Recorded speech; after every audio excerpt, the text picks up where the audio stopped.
forensic medicine and toxicology. What is the purpose of studying FMT?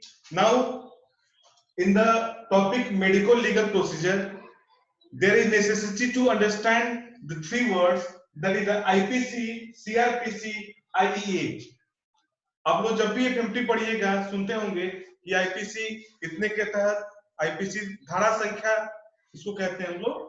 तो IPC कब आया था? 1860 में आया था, that is the Indian penal code. CRPC 1973 में आया था, criminal procedure code. And the last one is the IEA, IEA means Indian evidence act. तो आपका जो IPC होता है, IPC कोड, तो पहले आपको समझना पड़ेगा कि कोड का मतलब क्या होता है। तो कोड का मतलब होता है complete set of law and regulation. Code का मतलब होता है कंप्लीट सेट ऑफ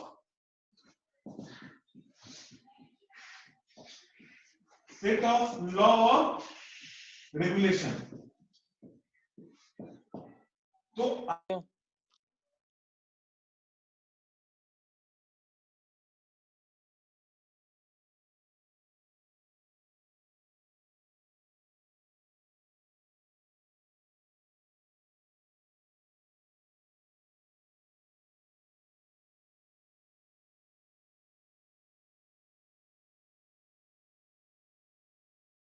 हम लोग मेडिको लीगल प्रोसीजर देख रहे थे, तो हम लोग बात कर रहे थे IPC, CRPC और IEA की। तो उसमें सबसे पहले आपको कोड समझने की जरूरत है। कोड का मतलब क्या होता है? तो कोड का मतलब होता है लॉ और रेगुलेशन का एक सेट। This is the complete set of law and regulation. तो IPC यानी कि Indian penal code, IPC Indian penal code में हम लोग बात करते हैं कि क्रिमिनल लॉ ऑफ इंडिया के बारे में। क्रिमिनल लॉ ऑफ इंडिया यानी कि आपके इंडिया में, भारत में, हमारे संविधान में किन किन कार्यों को क्रिमिनल एक्ट कहा गया है। जैसे मर्डर करना अगर क्रिमिनल एक्ट है, तो कौन बताएगा कि मर्डर करना क्रिमिनल एक्ट है? आपको IPC बताएगा। अगर किसी को जान से हमला करना, किसी को जान से मारना, धमकी देना अगर क्रिमिनल एक्ट है, तो कौन बताएगा?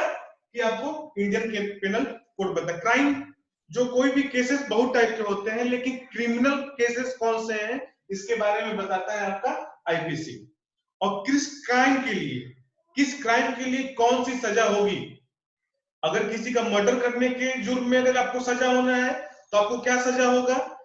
किसी को मानसिक रूप से प्रताड़ित करने के केस में आपको सजा होना है, तब कौन सा सजा होगा? इसको कौन बताता है? आपको IPC बताता है।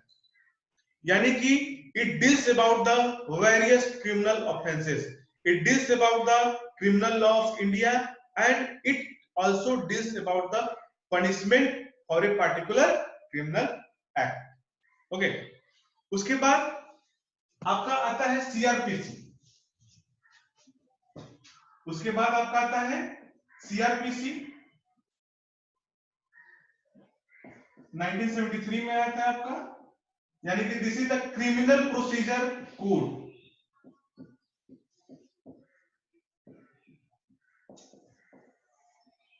Criminal procedure code. तो कोई भी क्राइम होता है, कोई भी क्रिमिनल एक्ट होता है, तो आपको तो शुरुआत से पता नहीं रहता है कि this is the criminal act. जैसे मान लीजिए कि नदी में एक इंसान की डेड बॉडी पड़ी हुई है, तो this is the case of death. This is the case of death. आपको पता नहीं है कि नेचुरल डेथ है क्या नेचुरल डेथ है, कि डूब के मर गया, कि किसी ने इसको मार के पानी में फेंक दिया, तो पता कैसे चलेगा? तो उसको पता करने के लिए जो प्रोसीजर अपनाया जाता है, जो मेथड्स और इन्वेस्टिगेशन लगाए जाते हैं, वो आपका आता है क्रिमिनल प्रोसीजर कोड में। यानी क्रिमिनल एक्ट को आइडेंटिफाई करने के लिए जो भी हम लोग प्रोसीजर या इन्वेस्टिगेशन हम लोग देखते हैं, वो कहां पे आता है? आपका CRPC में। और आपको ये भी बताता है कि सजा का मैकेनिज्म क्या होगा, what will be the mechanism of punishment. आपको IPC बताएगा कि मर्डर के लिए जो है 6 साल की सजा है, तो आपको CRPC बताएगा कि what is the mechanism of punishment. Okay, उसके बाद आपका आता है IEA, उसके बाद आपका आता है IEA 1872, that is the Indian evidence act, Indian evidence act. आपको पता है कि आपका जो भारत का पूरा जो कानून प्रणाली है, भारत का जो पूरा जो आपका जस्टिस सिस्टम है, that is based on the evidence, सबूत या फैक्ट के बेस पे आपका आधारित है। तो किन किन एविडेंसों को, किन किन साक्ष्यों को माना जाए और आपको इसी फैक्ट के बेसिस पे आपका कोर्ट किसी भी कंक्लूजन पे पहुंचता है। तो किसके बारे में बात करता है? ये आपका इंडियन एविडेंस एक्ट के बारे में बात करता है, जिसमें हम लोग फैक्ट्स के बारे में बात करते हैं, जिसके तहत हम लोग किसी भी मुकदमे के उसके निर्णय तक पहुंच पाते हैं। तो आपको तीन चीज समझने की हमेशा जरूरत पड़ेगी कि आईपीसी का मतलब क्या होता है, उसका काम क्या होता है, सीआरपीसी का काम क्या है और आईईए का काम क्या है। ऐसा नहीं है कि सिर्फ आपको मेडिकल लीगल प्रोसीजर में ही तीनों वर्ड के बारे में पढ़ना है, आपको एफएमटी के लगभग सारे चैप्टर्स के बारे में आपको आता होगा। आईपीसी 379 तो आपको पता होना चाहिए आईपीसी 379 में क्या है। आईपीसी किसके बारे में बात कर रहा है? क्रिमिनल लॉ ऑफ इंडिया के बारे में बात कर रहा है। ये किसी क्राइम के बारे में बात करे, बताएगा कि दिस इज क्राइम। नेक्स्ट हम लोग आते हैं अपने टॉपिक पे।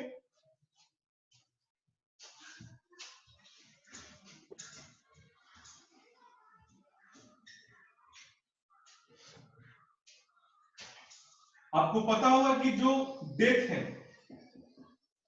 डेथ दो तरीके का होता है। Death is of two types. The first is the natural,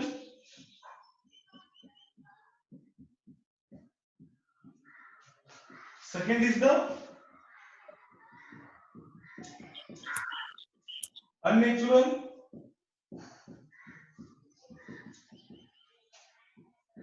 suspicious और सडन। डेथ आपका दो टाइप का होता है कि नेचुरल तरीके से कोई इंसान बहुत लंबे समय से बीमार था और लंबी बीमारी के उपरांत जो है उसका निधन हो जाता है, तो that is the natural death. कोई हट्टा कट्टा इंसान था, शाम तक ठीक था, रात तक ठीक था, अचानक उसके मौत की खबर पता चलती है, तो दैट इज द अननेचुरल। और शंका होता है भाई ऐसे कैसे मर गया इंसान, that is the suspicious and death is the sudden. तो आपको जो अननेचुरल या सस्पिशियस या सडन डेथ में आपको कारण जानना पड़ता है कि आखिर इसका डेथ क्यों हुआ। ठीक, तो आखिर इसका डेथ क्यों हुआ। तो यहां पे हम लोग कॉज को पता करते हैं कि what is the cause of death, what is the cause of death. और उस कॉज ऑफ डेथ को पता करने के लिए हम लोग उसमें इंक्वायरी करते हैं, और उस इंक्वायरी को हम लोग क्या कहते हैं? इंक्वेस्ट कहते हैं। क्या कहते हैं उसको? इंक्वेस्ट कहते हैं। Death is of two types, natural and unnatural. Unnatural death का ही हम लोग कहते हैं सस्पिशियस है या सडन है। नेचुरल डेथ में हम लोग को कारण जानने की कोई जरूरत नहीं है। किसी का हार्ट अटैक हो गया तो हम लोग कारण जान रहे हैं, that is the natural death. लेकिन unnatural death without any reason, without any evidence, without any illness, without any known reason, if a person die, that is death is the unnatural, suspicious और sudden। उस case में हम लोग को cause जानने की जरूरत होती है, और उस कॉज को जानने के लिए हम लोग इंक्वायरी करते हैं, और उसी इंक्वायरी को हम लोग क्या कहते हैं? इंक्वेस्ट कहते हैं। तो हम लोग का जो टॉपिक होगा that will be the inquest. Medical legal procedure में पहला टॉपिक क्या है आपका? इंक्वेस्ट।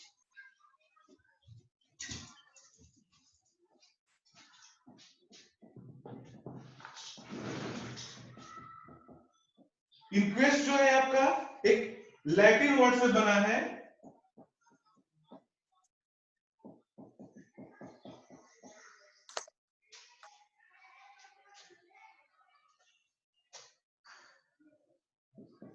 ये आपका एक लैटिन वर्ड है क्वेसिटस। क्वेसिटस का मतलब होता है टू सीक और फाइंड आउट, टू सीक और फाइंड आउट। तो क्या पता करना है, क्या खोजना है आपको? तो इंक्वेस्ट का डिफिनेशन होता है, इंक्वेस्ट इज इंक्वायरी और इन्वेस्टिगेशन। इंक्वेस्ट इज इंक्वायरी और इन्वेस्टिगेशन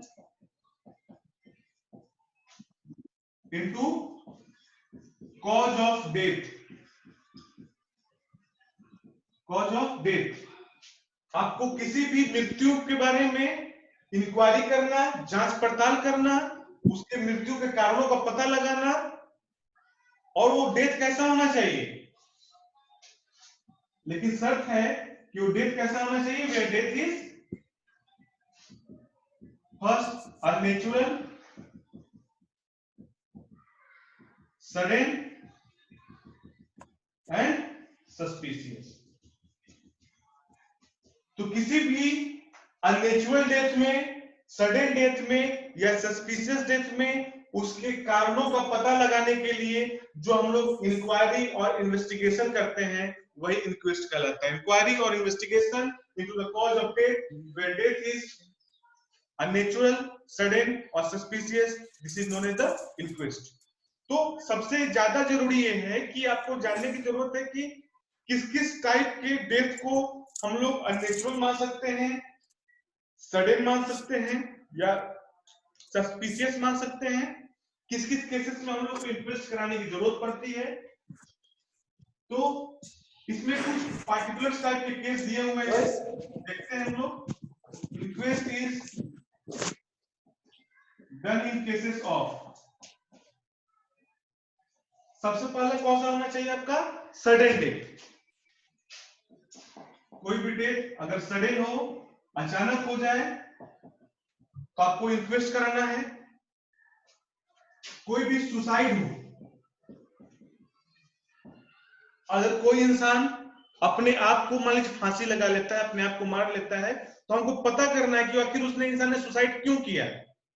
पर्सनल रीजनों के कारण किया, कि फैमिली टेंशन के कारण किया, कि कोई और रीजन था। सुसाइड है, अगर होमिसाइड है,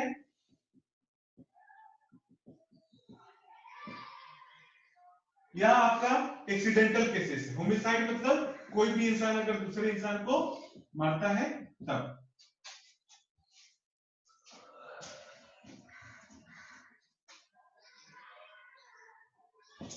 अगर जहर खाने के कारण किसी का डेथ हो गया है, डेथ फ्रॉम पॉइजनिंग,